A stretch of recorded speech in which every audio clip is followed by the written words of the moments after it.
I woke up 2 days before my wedding feeling strangely calm. That surprised me. Everyone had warned me that the days leading up to it would be chaotic, full of nerves and last-minute disasters, but instead I felt steady, happy, like I had finally arrived at a point in my life where everything made sense. My fiancé was already up, making coffee in the kitchen, humming softly to himself. That sound alone grounded me. 3 years together, a little over 1 year engaged, and somehow he still felt like my safest place. We'd grown into each other naturally, without drama, without games. It wasn't a fairy tale. It was better. It was real. I checked my phone while still half asleep, expecting nothing more than a few group messages or maybe an email from the venue. Instead, I saw a wall of text from my best friend. The timestamp said 6:04 a.m. At first, I smiled. He and I had known each other since freshman year of college. Over a decade of friendship. Inside jokes no one else understood. Late night talks about everything and nothing. He was part of the furniture of my life, something constant and familiar. Seeing his name pop up felt normal. Then I started reading. The message was long. Too long. Paragraph after paragraph poured down my screen, each sentence heavier than the last. He wrote about timing, about fear, about how he'd never been brave enough. He wrote about watching me fall in love with someone else and hoping, stupidly, that it would somehow fall apart on its own. He wrote about loving me quietly, patiently, for years. Then came the part that made my stomach turn cold. He asked me to call off the wedding. He said it wasn't too late. He said we could leave, start over, finally be together the way we were meant to be. I stared at my phone, numb. My hands started shaking, not because I was conflicted, but because something sacred had just been ripped open without my consent. I didn't love him like that. I never had. What hurt the most wasn't the confession itself. It was the realization that our entire friendship had been built on something uneven. That while I'd been living honestly, he'd been waiting, watching, hoping for my life to fall apart so he could step in. I felt nauseous. I put the phone down and sat there in silence, listening to the coffee machine finish its cycle, listening to my fiancé move around the kitchen, completely unaware that my world had just tilted. I didn't respond. I couldn't. The next several hours passed in a blur. I went through the motions of the day, nodded when spoken to, smiled when expected. But inside, my thoughts spiraled. How long had he felt this way? Had every supportive word come with an agenda? Had every laugh, every shared memory, been filtered through hope that I'd someday choose him instead? The betrayal sat heavy in my chest. I was also angry. Deeply, quietly angry. Not because he had feelings, feelings happen, but because of the timing. 2 days before my wedding. 2 days before one of the most important moments of my life. He hadn't chosen honesty. He'd chosen chaos. By the time my fiancé came home that evening, I was emotionally exhausted. I told him we needed to talk. He could hear it in my voice immediately. He sat down across from me, concern etched into his face, and waited. I showed him the message. I watched his expression change as he read. Surprise first. Then disbelief. Then anger, not directed at me, but at the situation. At the audacity of it. I started apologizing instinctively, words tumbling out of me even though I hadn't done anything wrong. He stopped me gently. He told me I didn't owe him an apology, that I hadn't betrayed him, that this wasn't my fault. That moment alone reminded me why I was marrying him. We talked for a long time. I answered every question honestly, not because he demanded it, but because transparency felt necessary. I even showed him old messages between my friend and me, not because there was anything to hide, but because I wanted him to see the truth as clearly as I did. There had been no emotional affair, no crossed lines, no secret longing on my side. My fiancé admitted that he'd always suspected my friend had a crush on me, but that he believed it was harmless and respectful. Until now. Then he asked me what I wanted to do. That question mattered. He didn't tell me what to do. He didn't claim ownership over the situation. He gave the choice back to me. I told him the truth. That as much as it hurt, I didn't want my friend at the wedding. I didn't trust that he wouldn't try to make the day about himself. I didn't trust that he could sit there and celebrate a marriage he'd just tried to sabotage. We wrote a response together. Short, clear, firm. I told my friend that he had misunderstood our relationship, that the wedding was still happening, and that it would be best if he didn't attend. I made sure the message came from me, not filtered through my fiancé, because I knew how narratives could twist if left unchecked. Then we waited. The hours between sending that message and receiving his reply were agonizing. I checked my phone obsessively. My fiancé asked if I wanted to block him immediately, but I hesitated. Part of me wanted closure. Part of me wanted to believe that after everything, he would respond with grace. He didn't. When the message finally came through, it was longer than the first. And crueler. He accused me of leading him on for over a decade. He said I had used him, manipulated him. He said he hoped my fiancé would leave me. He said things I still struggle to repeat, wishes of infertility, of loneliness, of regret. It felt like reading words written by a stranger.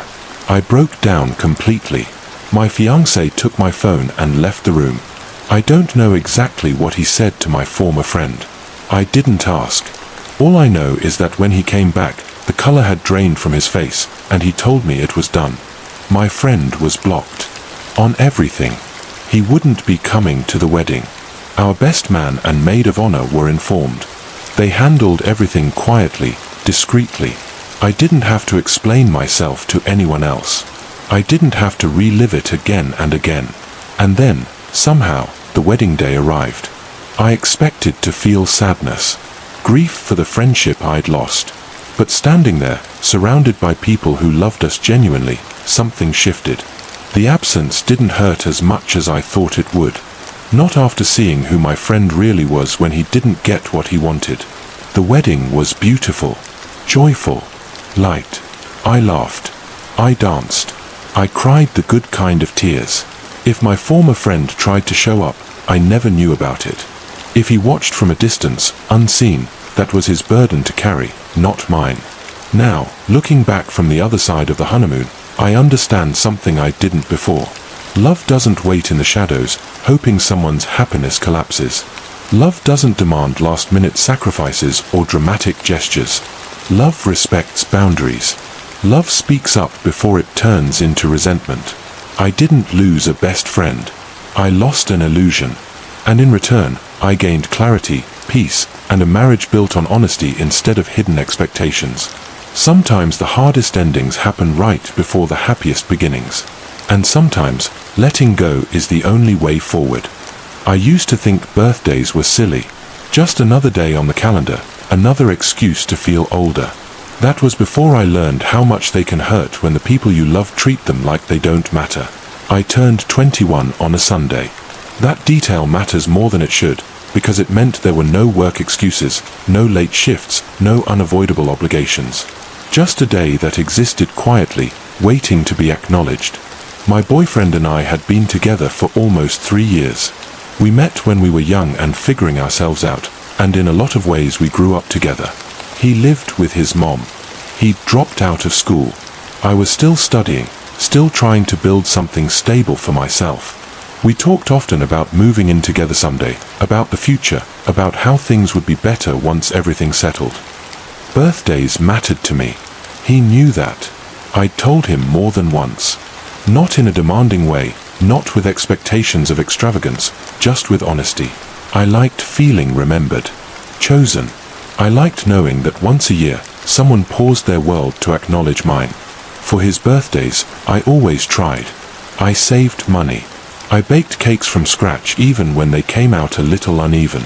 I wrote cards that took me hours to finish because I wanted the words to be right. I didn't do it because I expected something in return. I did it because I loved him. The first year, he was great. Thoughtful. Present. It felt balanced. The second year, we celebrated my birthday late. He said he was tired from work. I told myself it was fine. People get tired. Life happens. I swallowed the disappointment and moved on. This year was different. I turned 21. That felt big to me. Not because of alcohol or legality or anything like that, but because it felt like a threshold. Like stepping into adulthood with intention. I bought a new dress weeks in advance, a soft pink one I'd been saving for, imagining how it would feel to wear it out to dinner, maybe take a photo together, something simple but meaningful. All week, I talked about my birthday. Casually. Lightly. My birthday's coming up. I can't believe I'll be 21. He nodded. Smiled. Acted like he heard me. Sunday afternoon, I texted him to confirm our plans. Nothing elaborate. Just checking in. That's when the tone shifted. He replied vaguely, then defensively, then dismissively. He told me he'd already made plans. He said he didn't think it was a big deal. He suggested we celebrate another day, like last year. I stared at my phone, trying to make sense of it. I reminded him that it was my birthday, that I thought we were doing something together. He told me I was overreacting, that I should be grateful he was even willing to reschedule. The words stung more than I expected. I asked why he hadn't told me earlier. He said he forgot, even though I'd mentioned it all week. Then he went out. I stayed home. I changed into the dress anyway, even though there was nowhere to go. I stood in front of the mirror longer than usual, trying to convince myself I looked silly for caring this much. I told myself I was being dramatic, that I was too old to feel this hurt over a single day. But the silence was loud.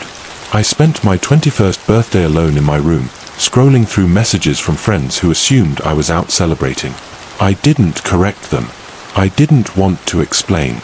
My boyfriend didn't text. The next day, he suggested we celebrate properly later. He said I owed him an apology for being ungrateful. Something in me cracked. It wasn't just about the birthday. It was about the pattern. About how my feelings always seemed negotiable, something to be postponed or minimized as long as it was convenient for him. About how effort flowed one way. I didn't respond right away. I needed time to think, to feel without being told how to feel. When I finally did respond, it turned into a long conversation. Messages back and forth that spiraled into something ugly. He accused me of guilt-tripping him. I told him I felt invisible. He told me I was too sensitive. I told him I felt taken for granted. He apologized, but the apology felt hollow, like something he'd learned to say without changing anything. That night, I lay awake staring at the ceiling, replaying our entire relationship in my head. The good moments, the laughter, the comfort, and then the moments where I'd shrunk myself to keep the peace. I realized something terrifying. If this was how he treated something he knew mattered to me, how would he treat bigger things later on? The next evening, I told him I needed to talk. I'd rehearsed the conversation in my head a dozen times. I thought it would break me. It didn't. I told him I couldn't keep doing this. That I needed a partner who showed up without being reminded. Who didn't treat my needs like inconveniences. Who didn't make me feel guilty for wanting to be celebrated. He was shocked. Angry, then sad, then desperate. He sent messages I didn't have the energy to answer. Long paragraphs about how he loved me, how he'd change, how he couldn't imagine life without me. Reading them hurt, but they didn't move me the way they once would have. Because love shouldn't require begging for effort. We broke up. I cried for days afterward, not because I doubted the decision, but because letting go of someone you planned a future with always hurts, even when it's necessary. Looking back now, I don't think he was a bad person. I think he was immature, comfortable, unwilling to grow at the same pace I was growing. My 21st birthday didn't look the way I imagined. There was no dinner, no photos, no candlelit moment. But it gave me something else. Clarity. Sometimes the most important gift you receive isn't wrapped, isn't planned, isn't even wanted at first. Sometimes it's the quiet realization that you deserve more than half-effort love. And once you see that, you can't unsee it. I had always dreamed of having a home that felt entirely mine. Not just a space to live, but a place where I could express myself freely, creatively, without rules or judgments. When I finally bought my house, a modest place in a quiet neighborhood, I knew I had found that freedom. There was no homeowners association, no committee dictating what shades we could use or how our gardens should look. It was liberating, the kind of autonomy that made every morning feel like a blank canvas. I had a vision in mind. Soft, playful, and welcoming. I wanted my house to feel like it invited people in, like it reflected joy in the same way a warm smile can. I chose a soft peach color for the walls, with accents of sage blue and muted pink to highlight architectural details. Every choice felt intentional. Every color and shade carefully considered to reflect light, warmth, and personality. My yard was an extension of that vision, wildflowers swaying freely, sunflowers towering proudly, garden flags fluttering in gentle arcs, and a small little free library where neighbors could exchange books. I imagined children running up to pick out a story, a feeling of community threaded through something as simple as a shared book. But, of course, not everyone appreciated my vision. Paul, my neighbor, had lived in the neighborhood for 15 years, long before I moved in. He had an air of permanence about him, a sense that his way of seeing the world was the only correct one. He didn't want wildflowers. He didn't want pink accents. He didn't want creativity, whimsy, or anything that might hint at joy over order. His idea of a house was neutral, beige, and safe. Color, to him, was a challenge, a threat to the monotony he had built around himself. The complaints started immediately. Every time a new brushstroke of color appeared, Paul had an opinion. Every new plant or whimsical decoration earned a glare. He stopped by more frequently than was necessary, often leaning against the fence, arms crossed, frowning as if the world had wronged him personally. I tried to be polite. I smiled. I nodded. I reminded myself that people are entitled to opinions, even when those opinions feel unfair. But over time, the constant judgment began to feel suffocating. My space, my sanctuary, was being invaded, not physically, but mentally, emotionally, by someone who refused to accept difference. One weekend, I decided to paint custom pavers with my niece. She was 15, full of excitement and imagination, and she loved the idea of leaving our mark on the yard. We painted turtles, ladybugs, birds, and other cheerful designs, each stroke a testament to creativity, patience, and joy. I imagined the pathway welcoming anyone who walked by, a small burst of happiness in an ordinary day. But before we had even finished, Paul appeared. He leaned over the fence, arms crossed, his face a mixture of irritation and disbelief. "What are you doing now?" he asked, his tone dripping with disdain. I smiled faintly, hoping to diffuse the tension. "We're painting pavers. My niece and I thought it would be fun." He shook his head, muttering about eyesores and disrespect, as though the entire concept of joy were offensive. I took a deep breath, steadying myself. I wasn't angry. Not yet. I wanted to respond calmly, to assert my boundaries without creating unnecessary conflict. And so I said, "Paul, it's time for you to grow up and get over what I'm doing with my house." The words surprised even me. I hadn't intended to be confrontational, but they felt necessary. I couldn't continue bending to his disapproval. He sputtered, incredulous. He told me I had no right to speak to him that way, that I was being disrespectful. I told him simply, "Go away, get a life." If he had so much energy to complain about a house color or a few painted pavers, perhaps he needed a hobby or a distraction. He stormed off, muttering under his breath, leaving me with my niece, who was quietly giggling at the spectacle. It wasn't the first time I'd defended my choices. It wouldn't be the last. Over time, I came to understand something important. The people who feel compelled to control others are rarely happy themselves. Paul wasn't angry because of me. He was angry because he had convinced himself that joy and color were threats, that someone else's happiness somehow diminished his. And no amount of explanation or politeness would change that. My only option was to be unapologetic, to hold my ground while maintaining my own peace. The days that followed were a mix of minor victories and quiet irritations. I continued decorating, painting, planting. The house became exactly what I wanted it to be: bright, welcoming, alive with energy and creativity. Neighbors who appreciated whimsy stopped by occasionally, leaving small gifts of encouragement or sharing stories of their own gardens. Their smiles reminded me that not everyone measures life by sameness or order. Some people see beauty where others see chaos, and that is enough. Paul continued to grumble. He would shake his head when passing, comment under his breath, and occasionally send long-winded complaints to other neighbors. But I had grown used to it. I had learned that standing up for myself and my home did not make me the antagonist. It made me the steward of my own space, the curator of my own happiness. And nothing anyone else could say or do would change that. Sometimes, at night, I would walk through the yard, barefoot, tracing my hands along the edges of the stone walls I had built around the wheat fields I planted. The stacked stones reminded me of places I had seen in pictures of Scotland and Ireland, the kind of quiet, solid beauty that existed for centuries without apology. I thought about my niece, about our painted pavers, and I felt a profound sense of satisfaction. This was mine. Entirely mine. Joyful, chaotic, alive, and unapologetic. It wasn't just about colors or pavers. It was about claiming space in the world without fear. About recognizing that boundaries are necessary, that personal expression is not negotiable, and that there are people in life whose opinions, no matter how loudly expressed, do not define you. The house became a lesson in resilience.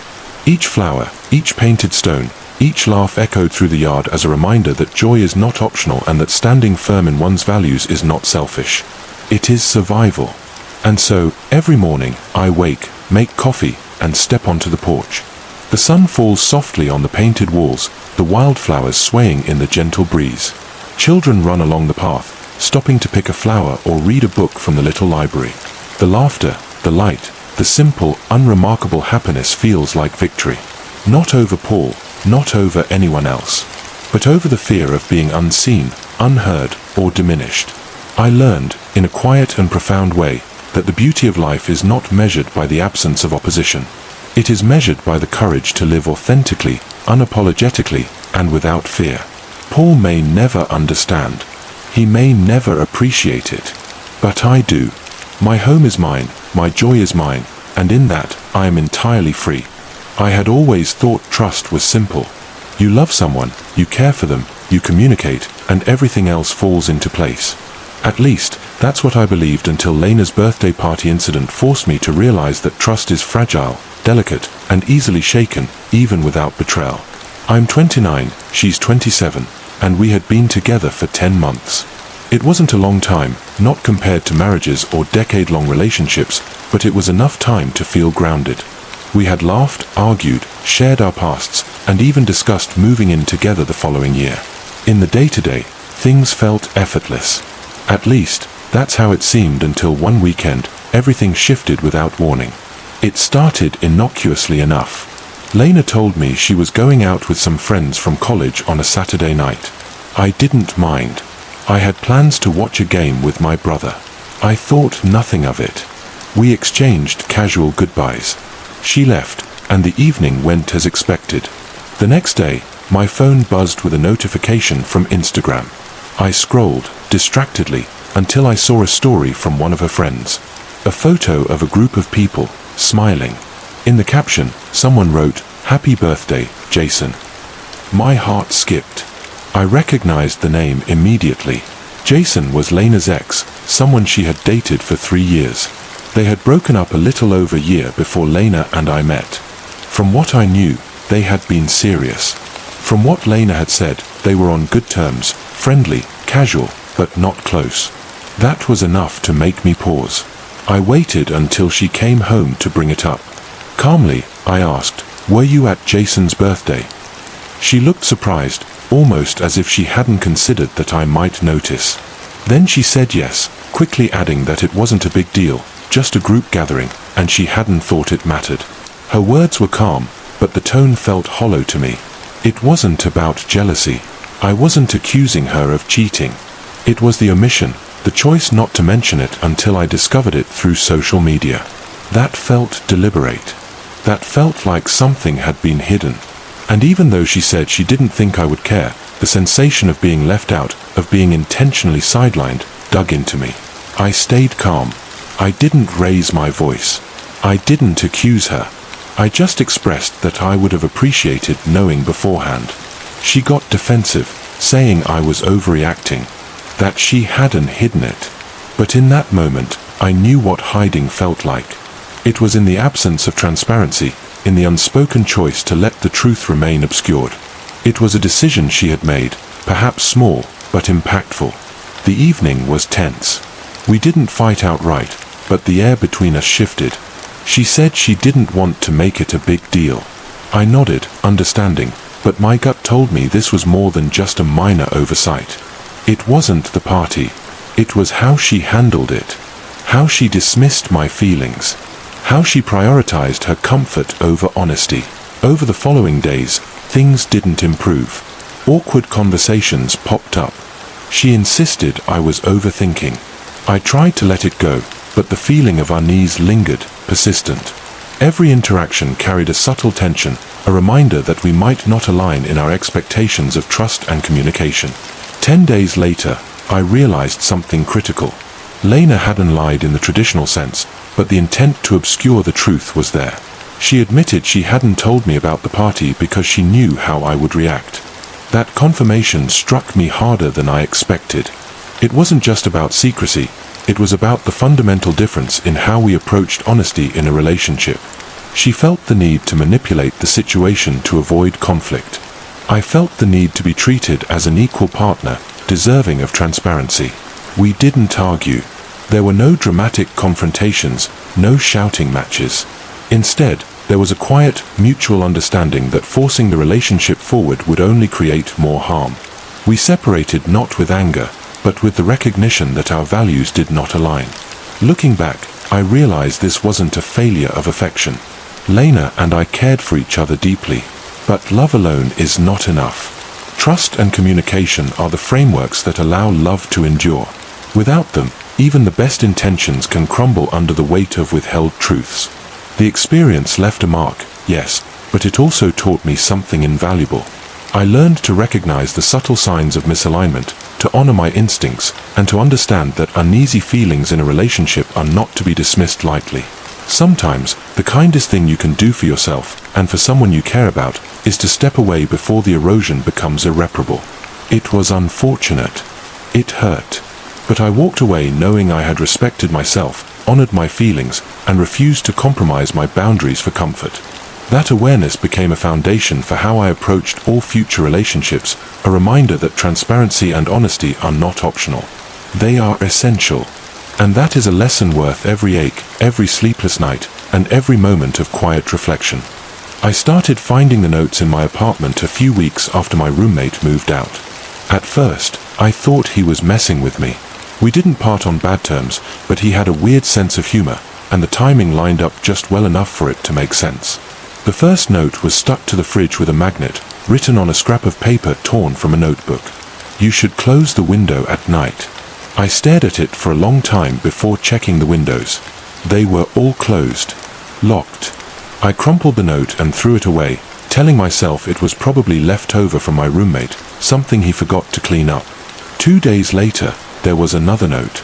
"Don't sleep with your back to the door." That one was on my nightstand. I knew for a fact it hadn't been there when I went to bed. I checked the apartment, every room, every closet. Nothing. No signs of a break-in. No missing items. I changed the locks anyway. The notes kept coming. Always short. Always written in the same uneven handwriting. Sometimes they were warnings. Sometimes they were observations. "You hum when you're nervous." "You forgot to lock the bathroom window tonight." "You check the hallway mirror too often." I stopped sleeping. I started leaving lights on in every room. I set up a camera in the living room, then another in the hallway. Every morning, I checked the footage. Nothing. The notes still appeared. One night, I stayed awake in bed, pretending to sleep, barely breathing, listening. Around 3 a.m., I heard the faintest sound. Paper sliding against wood. I kept my eyes closed, heart racing. Then I felt it. The mattress shifted. Just slightly. Like someone sitting on the edge of the bed. I didn't move. I didn't breathe. The weight lingered for a few seconds, then lifted. A soft footstep retreated. The bedroom door closed silently. In the morning, there was a new note on my chest. "You did very well tonight." I left the apartment that day and stayed with a friend. I didn't tell them everything. I couldn't. I tried to convince myself that once I left, it would stop. It didn't. The notes started appearing in my car, on my desk at work. Once, folded neatly inside my jacket pocket. You shouldn't run. You're safer when I can see you. The last note came yesterday. It was stuck to my bedroom mirror in my new place. You forgot something. I don't know what I forgot. I don't know what it wants. But every night now, when I lie down, I make sure I don't turn my back to the door, just in case it's watching. I used to think I was unlucky. That was the easiest explanation. Some people just draw the short straw over and over again, right? Jobs didn't stick, managers turned cold, customers complained, and somehow I always seemed to be in the wrong place at the wrong time. At first, it felt random. Then it felt cruel. And eventually, it felt personal in a way I couldn't explain. I'm 24 now, but this all started a few years ago, right after I finished my education. I wasn't lazy. I wasn't careless. If anything, I was desperate to prove myself. I took whatever work I could find: cafes, bookstores, libraries, tutoring gigs, grocery stores. Sometimes I worked 2 jobs at once. I told myself I was building experience, expanding my resume, learning how the real world worked. Most of the jobs followed the same pattern. The first few weeks would be fine. I'd learn the routines, get along with co-workers, maybe even feel like I was finally settling in. Then something strange would happen.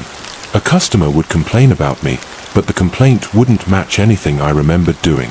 A review would appear online describing an employee who sounded suspiciously like me, accusing me of behavior I'd never engaged in. Once, a manager pulled me aside and asked why I'd accessed inappropriate websites using the staff Wi-Fi, something I absolutely had not done. I defended myself every time. Sometimes they believed me, sometimes they didn't. Sometimes it didn't matter. I'd be let go quietly, or my hours would be cut until quitting felt inevitable. The shortest job lasted less than 3 weeks. The longest didn't even make it to a year. Each time, I told myself it was just bad luck. Each time, I swallowed the humiliation and applied somewhere new. And every time, my girlfriend was there for me. Her name was Janice. She was 5 years older than me, confident in a way I admired, calm when I was anxious. We'd been together for over 2 years. She knew everything, every firing, every awkward meeting, every moment I came home feeling hollow and embarrassed. She held me while I spiraled. She reassured me that none of it defined me. She told me I was smart, capable, and unlucky in a way that would eventually pass. I believed her because I needed to. By the time I started working part-time at a small neighborhood bakery, I was already exhausted. Not physically, mentally. I'd learned to expect the worst even when things were going well. Still, the bakery felt different. The staff was small. The owner-manager seemed kind. I told myself this one would last. For over 2 months, nothing went wrong. Then one afternoon, my manager asked to speak with me in her office. She didn't look angry, just uncomfortable. She showed me a printed Google review. Someone had written a long, detailed complaint about an employee who was rude, inappropriate, and unprofessional. The description matched my shift almost perfectly. On that day, I'd been the only one working. I felt my stomach drop, but I didn't panic the way I used to. I explained, calmly, that this had happened before. That someone seemed to have it out for me. That the accusations didn't reflect my behavior at all. To my surprise, she believed me. She told me she'd dismissed the review and thanked me for being upfront. I went home shaken, but relieved. For once, nothing had exploded. I didn't tell Janice about it. That should have been my first real warning sign, the fact that I hesitated. Not because I didn't trust her, but because I was tired of sounding broken. I wanted one normal evening. We talked about dinner, about her day, about nothing important. Later that night, she left the room to shower. Her phone was on the table. It buzzed. I wasn't snooping. I swear that. The screen lit up, and I couldn't help but see it. A notification from Google. Something about a manager responding to a review. The username attached to the review response was unmistakable. It was the same strange name I'd seen earlier that day. My heart didn't race. It sank. Like something inside me had finally snapped into place. I didn't confront her. I didn't say anything at all. I told myself I was jumping to conclusions, that there had to be another explanation, that paranoia had been eating at me for too long, and I couldn't let it ruin the one stable thing I had left. But the feeling didn't go away. It grew heavier with every passing hour. 2 days later, I told her I needed to book a train ticket to visit my father. She offered to let me use her account. When she went to shower, I opened her email. I didn't know what I was looking for. I just knew I couldn't not look. It didn't take long. There was an email she'd sent to herself. Attached was a spreadsheet. I opened it. I still remember the way my hands felt, cold and numb, like they didn't belong to me anymore. The spreadsheet contained my entire life. Every job I'd ever had. Every workplace email. Passwords. Shift schedules. Names and phone numbers of co-workers. Notes about which managers were easiest to contact. Fake accounts linked to complaint platforms. Email templates. Timelines. It wasn't chaos. It was organized. Efficient. Methodical. This hadn't been impulsive. It had been planned. I sent the file to myself. I took screenshots. I printed it out. I don't remember deciding to do those things, I just did them, like muscle memory taking over when your brain can't cope. When Janice left for work, I packed. I didn't take anything sentimental. Just essentials. Clothes. Documents. My laptop. I felt like I was being watched even though she wasn't there. Like the walls knew what I'd discovered. I called my boss and said I needed time off. I didn't explain. I didn't have the words. Then I went to my dad's. The moment I walked into his house, I broke. I cried in a way I hadn't since I was a child, deep, uncontrollable sobs that left me gasping. He didn't ask questions at first. He just let me fall apart. Over the next few days, he helped me piece together what to do. Police. A lawyer. A therapist. I slept on the couch because I couldn't stand the thought of being alone in a room with a door that locked. Janice tried to contact me. I didn't respond. Eventually, I sent one message. It was short. Final. I told her it was over.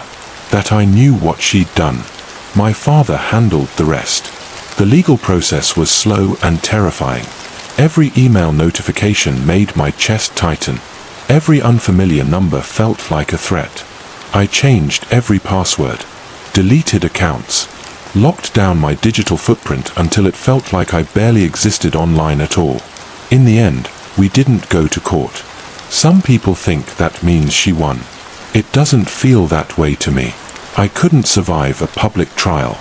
I could barely survive knowing what she'd done. Watching her face consequences wouldn't have erased the damage, it would have stretched it out, kept me trapped in it longer. Instead, everything was settled privately. I moved. I found a stable job under tighter security. I stayed in therapy. Slowly, painfully, I learned how to trust my own reality again. It's been years now. I still get anxious when something goes wrong at work. I still keep my accounts private. I still flinch at unexpected emails. But I haven't had a panic attack in months. I sleep through most nights. Sometimes I wonder if she thinks about me, if she knows this story exists out there somewhere. But it doesn't matter. What matters is this: I wasn't unlucky. I wasn't broken. I wasn't incompetent. I was being sabotaged by the person who told me she loved me.